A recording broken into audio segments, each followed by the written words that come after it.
Have you had an MRI report that mentions an annular tear or annular fissure? This sounds quite dramatic, like something really bad has happened to the disc, but actually the reality is very different. I'm Anthony Ghosh, a consultant spinal neurosurgeon and director of the Spine MDT. In this video, I'm going to explain what an annular tear or annular fissure is, when it matters and when it doesn't. In order to explain what this all means, let me run through the anatomy very quickly, the structure of the spine. So here we have a stack of bones, which is what the spine is made of, called vertebrae, this being the front to our left, the back to our right. Between each block of bone, each vertebrae, is a lump of tissue called a disc, and it acts as a kind of cushion, a shock absorber if you will, between the two bones. Now let's look at this from another angle. At the top of our screen here we have a cross section through the spine. So this is the back of the spine at the top of the screen, and at the bottom here is the front, right and left. This area here between the two bones is the disc itself, and it's made up of two main components.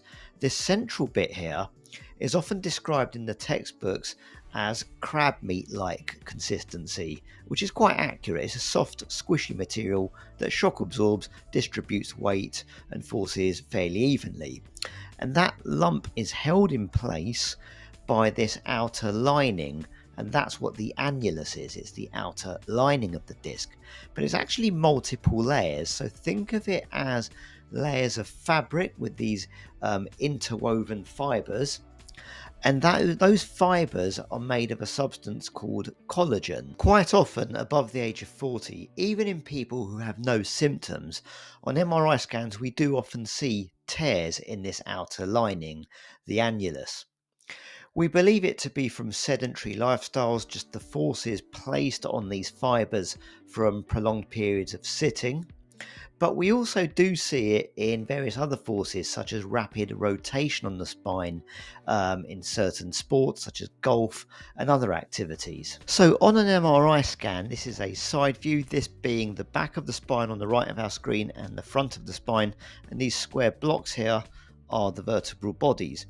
Now, these bright things between the bodies are the discs, normal healthy discs. The bright stuff is the nucleus we spoke about, that lump of crab meat, and this dark stuff on the outside is those outer linings of the spine, the annulus. If we notice at this level here, the lowest level, the disc is very dark, and here there's this little bright speck, and that's what's often referred to as a high intensity zone in the annulus. It usually marks the point of a tear. And the reason the disc is dark is because a lot of the liquid, the fluid that sits inside that lump of crab meat, the nucleus, has gradually leaked out over time. So this shouldn't be thought of as something dangerous. The disc material itself, that nucleus, has not ruptured, and this isn't a sign of permanent damage to the spine. Remember at the start of the video I mentioned that the outer lining is made of a substance called collagen. Well, that's exactly what scar tissue is made out of, and we often lay down scar tissue over this area as it heals up. It often remains looking dark because that fluid has leaked out, but it's still a reasonably well functioning disc, and often later on doesn't cause any symptoms. So can an annular tear or fissure cause pain?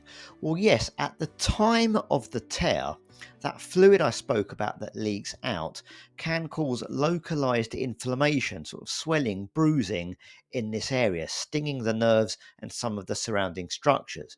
Patients often feel like their back's in spasm. Sometimes they even get pain radiating down the legs even though there's nothing compressing the nerve, and that's purely from that fluid irritation, which gradually washes away as things heal. Now, if the tear in the lining is quite thick, and some of this nucleus, that inner crab meat material, then starts to leak through it, pinching a nerve, that's what we call disc herniation or slip disc, and I've discussed that in a separate video linked below. So does this actually need any treatment? Well, in the acute phase, if you are in pain, it's letting things settle down simple anti-inflammatory drugs to try and settle the pain down and move through the pain. Some gentle physiotherapy can help with that, help get you moving until things settle down again.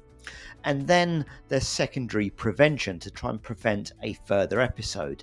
So what I advise is building a muscular brace around this segment of the spine, and that's what we call core strength training or exercises.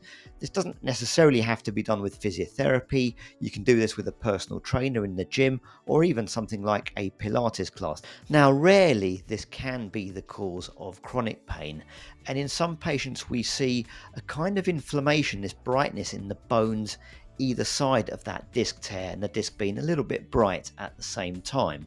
We've got to be careful in how we interpret this, and various tests need to be done.